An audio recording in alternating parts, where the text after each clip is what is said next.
termes d'hébergement. Il y a bien l'hébergement d'urgence, donc centre d'hébergement, hôtel à vocation sociale, hôtel 115, abri de nuit, Oui, et les structures du dispositif national d'accueil, c'est-à-dire les CADA.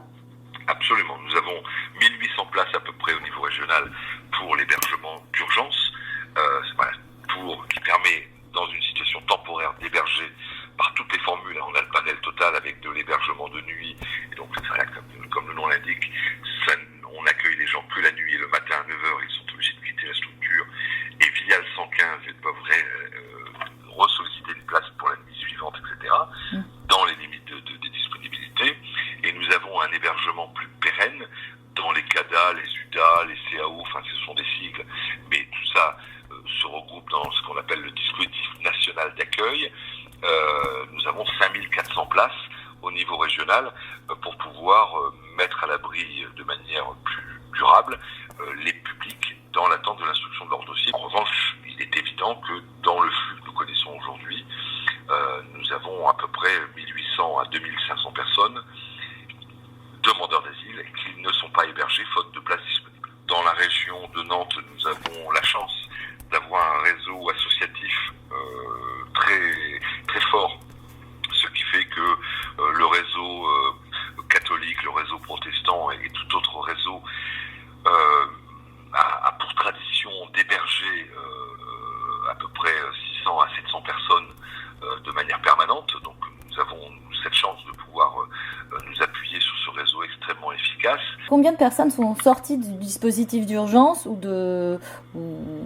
du dispositif national d'accueil pour aller vers un logement normal? Est-ce que vous avez des chiffres là-dessus? Alors, nous avons effectivement un certain nombre de publics qui sortent bien évidemment régulièrement de notre dispositif d'accueil et juste à titre d'illustration, nous avons depuis le début d'année sorti du dispositif national d'accueil 1188, 1200 personnes qui sont sorties, et sur ces publics nous avons 700 personnes qui relèvent du statut de famille.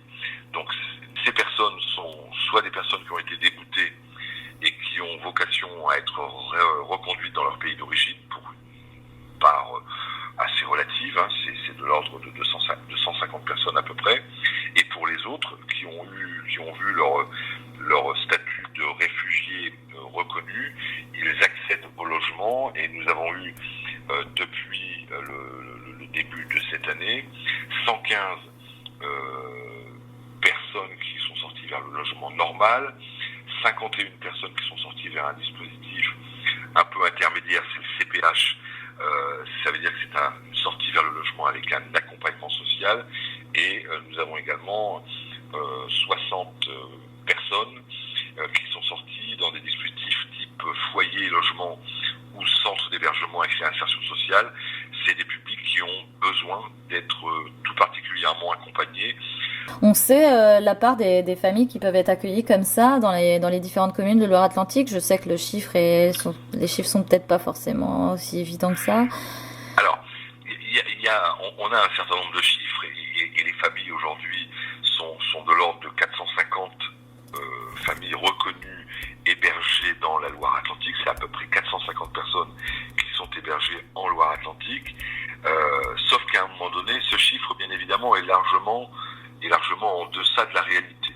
Mais pour des raisons de droit français, notamment vis-à-vis de la Commission nationale informatique et liberté, il est normal qu'à un moment donné, nous ne puissions plus avoir la traçabilité de ces publics au regard de leur nationalité, tout comme nous n'aurions pas le droit de les suivre au regard de leur religion, etc., etc. Ce que nous constatons, c'est une surconcentration de ces familles sur Nantes et 3 communes de la région de Nantes, de la métropole de Nantes. On a une surconcentration de ces familles.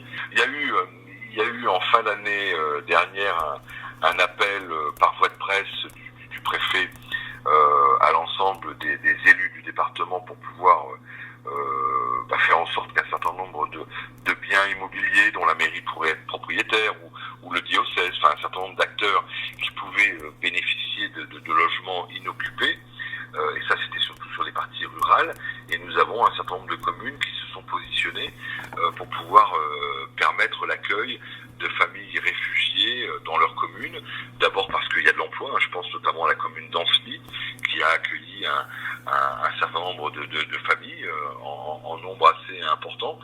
Il y avait une offre de travail qui était assez conséquent et que ça contribue également au dynamisme d'un territoire, dans la mesure où ces familles ont souvent de jeunes enfants, donc c'est plutôt intéressant pour les écoles, et puis voilà, pour la diversité des territoires, c'est important.